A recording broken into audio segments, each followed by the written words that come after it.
Dari Jendela SMP SCTV tak ada anak hamil, tak seperti novelnya. Ditulis oleh Yosbeda, dilansir dari popmax.com. Masih ingat dengan berita kami seminggu silam tentang sinetron baru dari Jendela SMP SCTV yang diadaptasi dari novel lawas karya Mirawi? Pada berita tersebut kami memprediksi jalan cerita versi sinetronnya bakal berbeda dari novelnya. Kala itu kami prediksi hamilnya tokoh utama Wulan, sebagaimana diceritakan di novel, tak akan diangkat pada versi sinetronnya. Pasalnya kisah hamilnya Wulan oleh Joko dalam novel itu sangat berpotensi memicu kontroversi di masyarakat.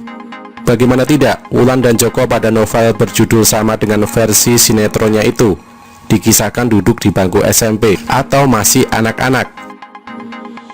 Kami kira terlalu nekat bagi SCTV dan Sinemart jika tetap akan mengangkat kisah hamilnya Wulan ke layar kaca. Beberapa hari berselang usai kami publis berita tersebut, akhirnya terkonfirmasi bahwa sinetron dari Jendela SMP memang tidak bakal hadirkan cerita Wulan dihamili oleh Joko. Hal itu dikonfirmasi David Suwarto selaku Deputi Direktur Program SCTV. David Suwarto mengkonfirmasi sinetron dari Jendela SMP tidak akan suguhkan kisah anak SMP dihamili temannya ketika hadiri pertemuan dengan Komisi Penyiaran Indonesia di kantor pusat KPI pada Jumat tanggal 26 Juni 2020 kemarin. Meskipun adaptasi dari novel, namun tetap ada perbedaan jalan cerita. Tak ada cerita kehamilan di usia sekolah, ujar David Suwarto dalam pertemuan dengan KPI, sebagaimana dikutip dari situs website resmi KPI pada hari Sabtu tanggal 27 Juni 2020.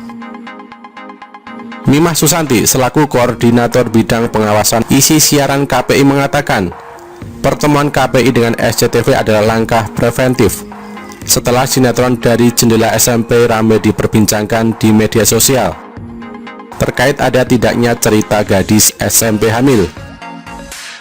Mimah menjelaskan KPI lazimnya hanya bisa berikan peringatan, teguran atau apresiasi ketika sebuah program sudah tayang resmi.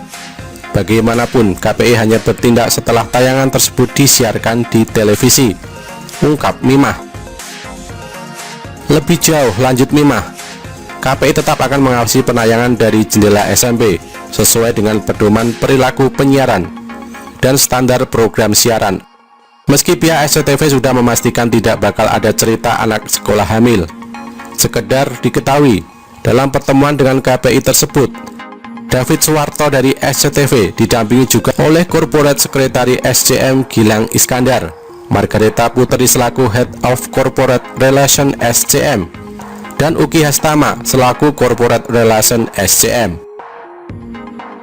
Nah, jadi kami prediksikan kembali sinetron dari Jendela SMP tetap bisa dinikmati tanpa ada adegan hamil. Tentunya memang ada sedikit atau bisa juga banyak alur cerita yang dikembangkan yang memang tidak terlalu keluar dari tema novel Mirawi sendiri, seperti kisah cinta Joko dan Wulan yang mungkin akan mengalami masa-masa puber cinta remaja dan seputar intrik dan konflik dalam hubungan keduanya.